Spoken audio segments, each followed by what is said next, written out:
Welcome to Technology by Performex. I'm Ken Umansky, your host, for another exploration into the world of technology. My guest today is Ryan Fleischman, the developer and evangelist and SAP architect at Provide Technologies. Provide improves data quality and collaboration of business networks with the help of new innovations in identity and zero-knowledge cryptography.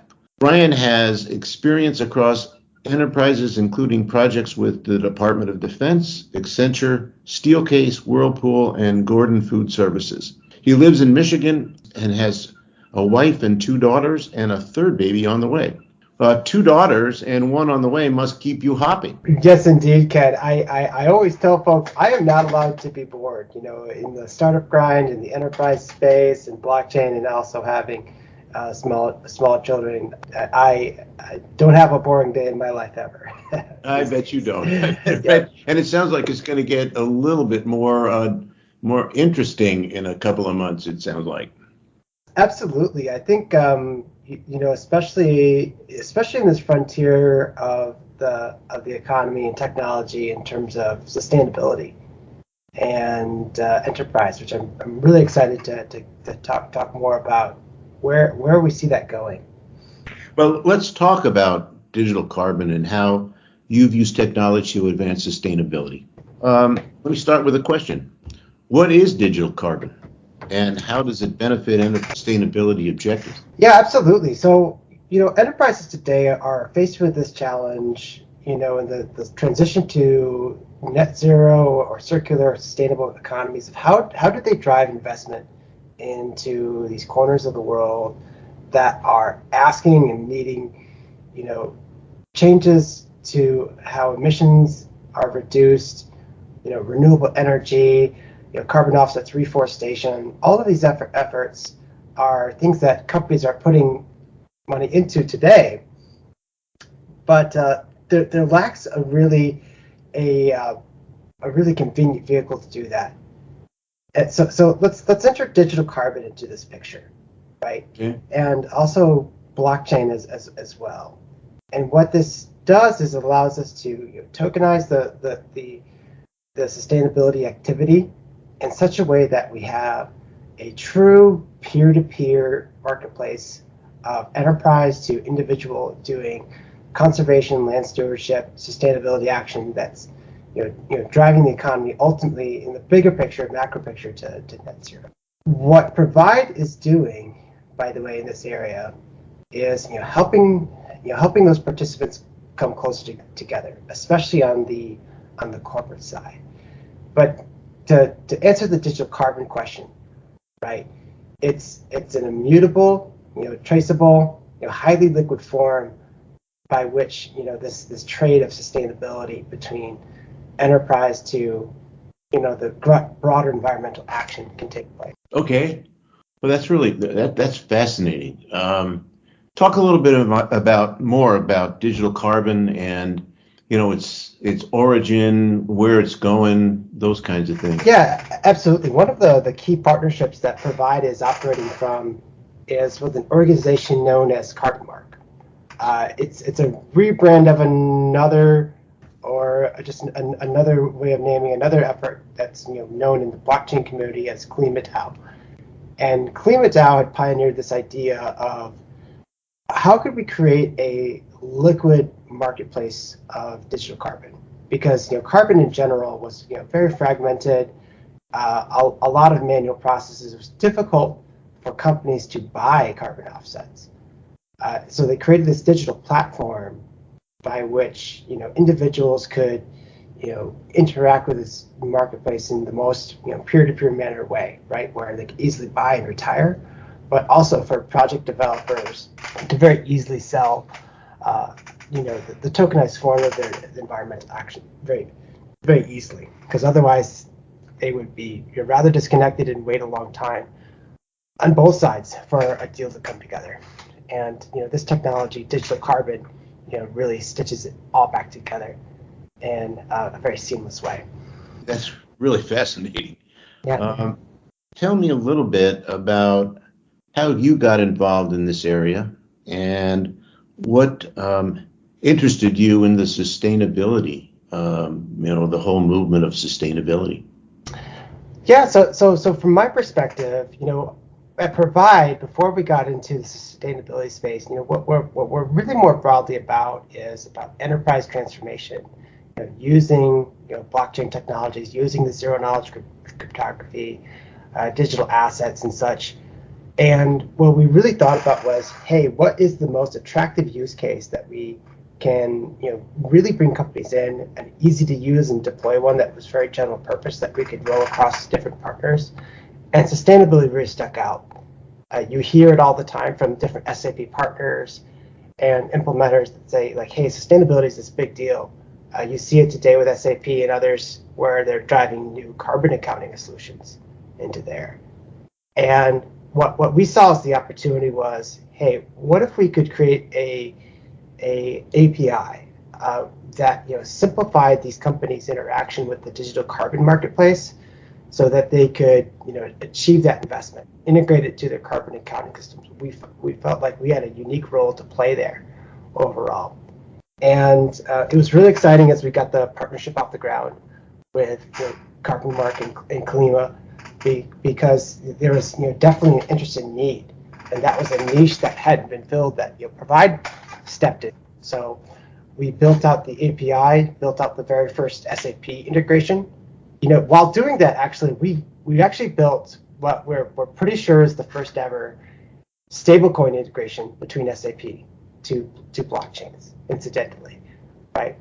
And but overall, we've had very good reception across a number of different partners and industries. Enterprise takes a long time to nurture, but what's really awesome about the platform we built, and sometimes you get these kind of incidental things about when you build a product, you find out it serves another niche really well, is small and medium-sized businesses, right? So different companies at the scale of, let's say, 10 to 100 employees, typically they're not able to participate in these markets of carbon, right? Because the costs are too high, there's too much paperwork, they're just locked out of it.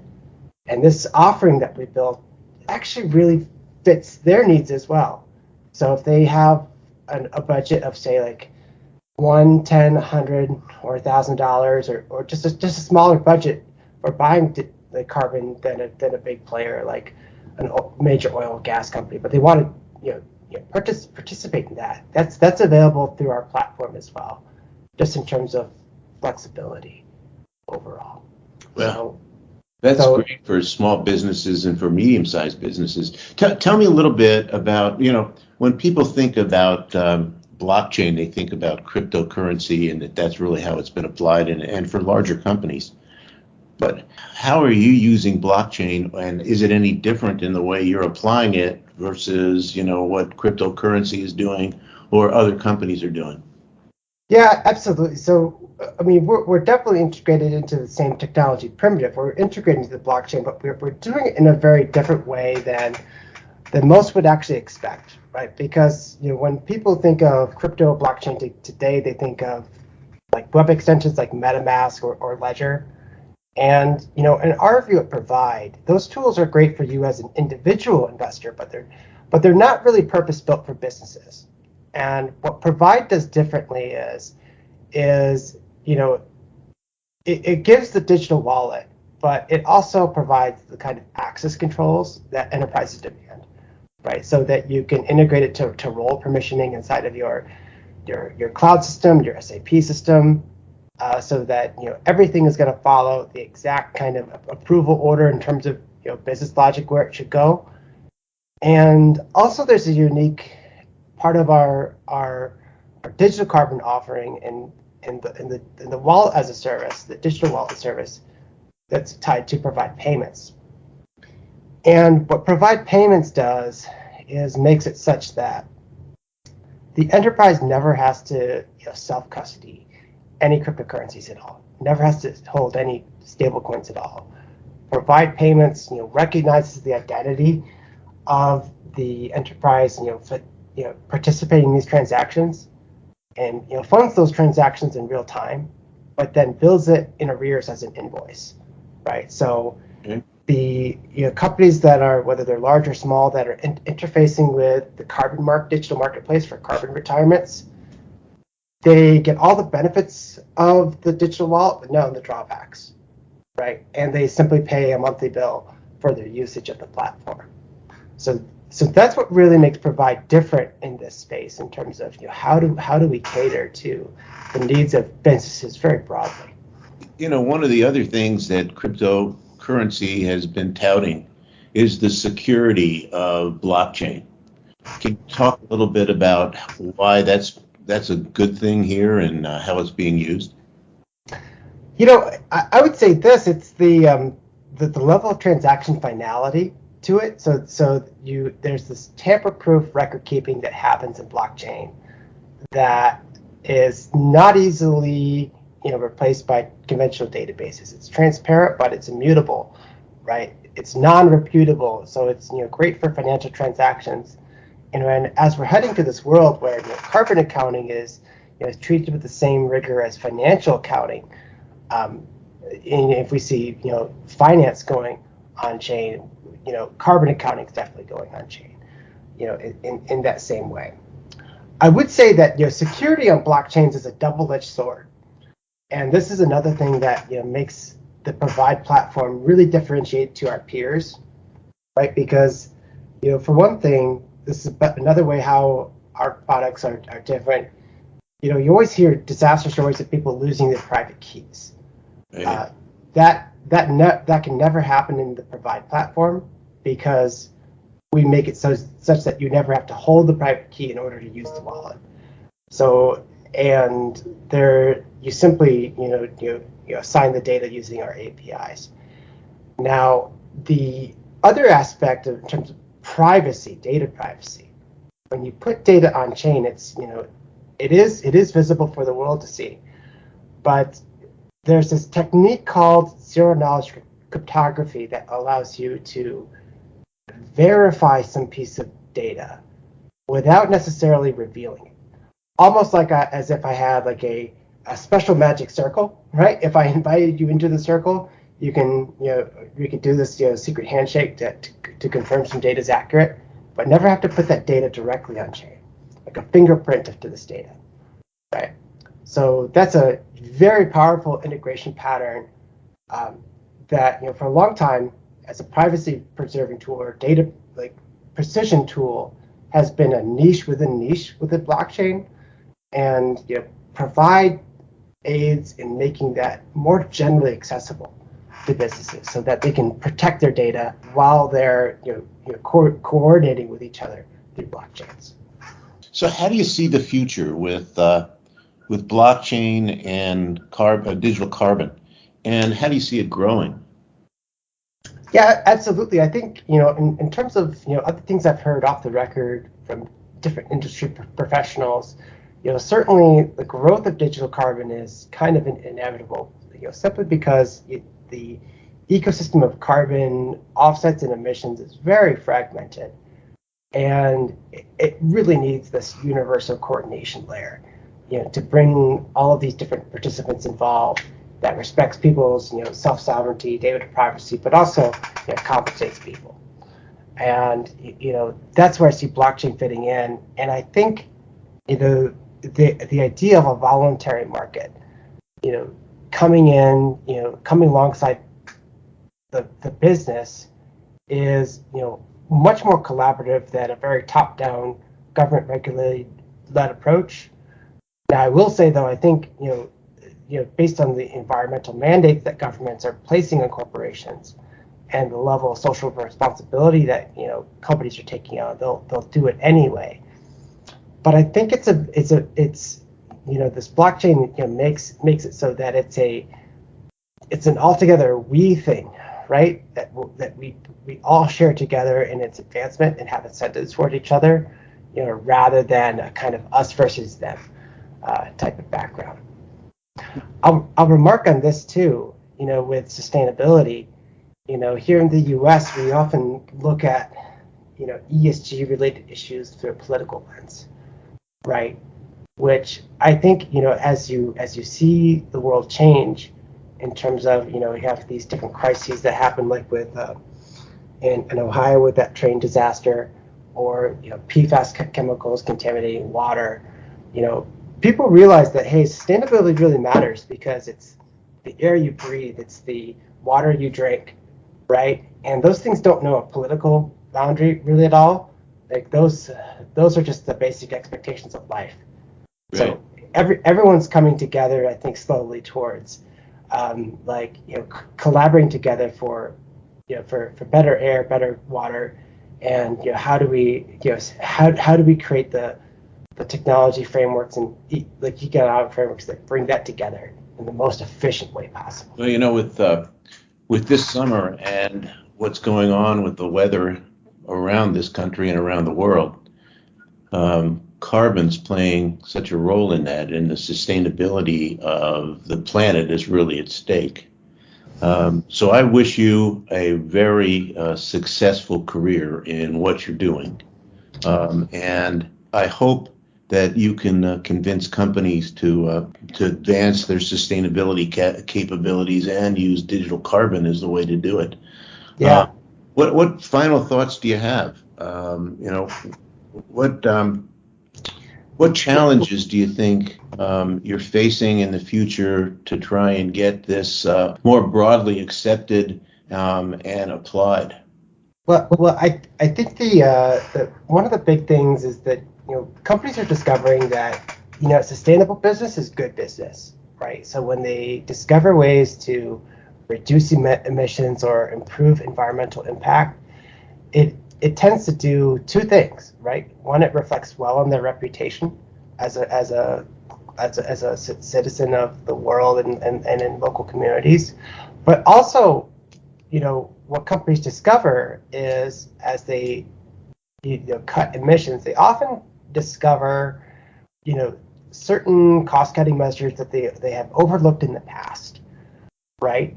So as they discover this this methodology of cutting emissions, they're adopting a culture of what can be measured can be improved, and it marks a culture shift in terms of how they think about these things. It kind of furthers like what I was saying about like dissolving this political angle and just collaborating for the greater good. I would say though, all the same, the challenges in the market are of course pretty obvious. One is digital assets and blockchains themselves sometimes have some explaining to do. Not necessarily a bad thing, simply explanation of what tools will actually work for adoption versus what won't.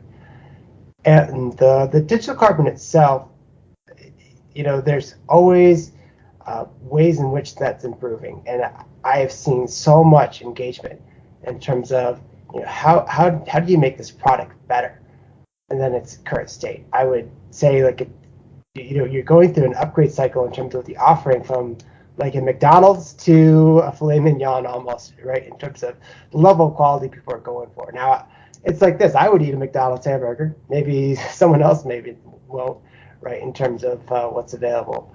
But definitely there's that striving for high quality offerings in the market that are actively being built out into these marketplaces. Wow.